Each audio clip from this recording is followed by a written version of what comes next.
আজকে না বিশাল মজার একটা ভর্তা খাইছি। পেপুলি শাকে তো মাছ দিয়ে চচ্চড়ি সবাই খায়, আর পেপুলি শাক যারা চিনি তারা তো জানি এর গুণাগুণ কত বেশি। আর এটা খাইতে কত মজা, এর যে ঘ্রাণেই তো অর্ধেক পেট ভরে যায়। তো আজকে হচ্ছে এই পেপুলি শাকটারে ভর্তা বানাই খাবো। নিশ্চয়ই অবাক হচ্ছেন যে পেপুলি শাকের আবার ভর্তা খাওয়া যায় নাকি।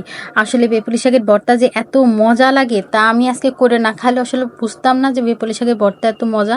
তো প্রথমে আছে পেপুলি শাকের ভর্তার জন্য লাগবে হচ্ছে একটা আলু। তো আমি আলু দুটো ছোট ছোট দুটো আলুরে কাটে সিদ্ধ দিয়ে দিছি। আর এখানে আছে কুচো চিংড়ি মাছ নিছি। কুচো চিংড়িটারে লবণ হলুদ মাখাই নিছি। চাইলে বড় চিংড়িটা নিতে পারেন, সেক্ষেত্রে চিংড়ি মাছটা একটু কুচি কুচি করে কাটতে দেবেন।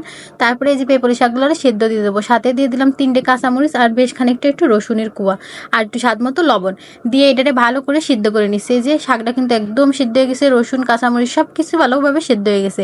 এবার ওই কড়াইতে দিয়ে দেবো হচ্ছে 4টে শুকনো জাল 4টা সুন্দর করে মচমচে করে ভাজে নেবো। এবার শুকনো জাল ভাজা গেলে ওই তেলের মধ্যে দিয়ে দেবো হচ্ছে যে লবণ হলুদ মাখায় রাখছিলাম যে চিংড়ি মাছগুলো, সেই চিংড়ি মাছগুলো দিয়ে চিংড়ি মাছগুলোটা সুন্দর করে মচমচা করে ভাজে নিচ্ছি। এবার এই চিংড়ি মাছগুলো ভাজা হয়ে গেলে সব কিছু একসাথে একটা প্লেটের মধ্যে নিয়ে নিছি। এই যে এবার হচ্ছে ভর্তা মাখানোর পালা। মাখানোর জন্য যে সব কিছু তো সুন্দর করে নিয়ে নিলাম, শাক সিদ্ধ, তারপরে হচ্ছে কাঁচামরিচ পেঁয়াজ সবই নিয়ে নিছি। আর এখানে কাঁচা পেঁয়াজ নিছি, কাঁচা পেঁয়াজটা দিয়েই আজকে হচ্ছে ভর্তাটা মাখানো হবে।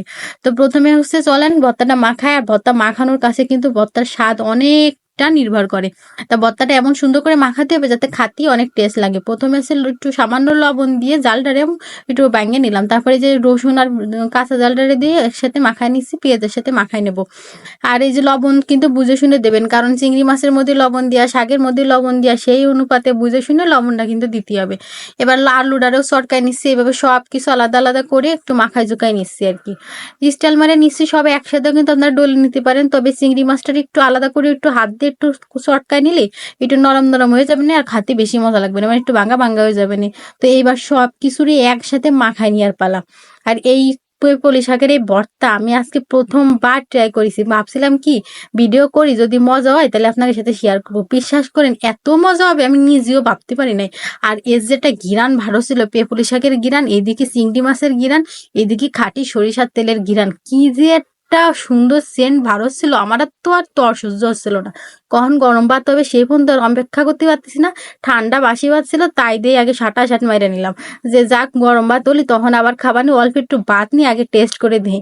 যেহেতু নতুন, আমি এর আগে জীবনেও খাইনি এই ভর্তা, আর আগে টেস্ট না করলে তো বসবো না যে ভিডিওটা শেয়ার করবো কি করব না। যাই হোক, আমি কিন্তু শেয়ার করতে বাধ্য হলাম যে এইরকম মজার ভর্তা হতে পারে।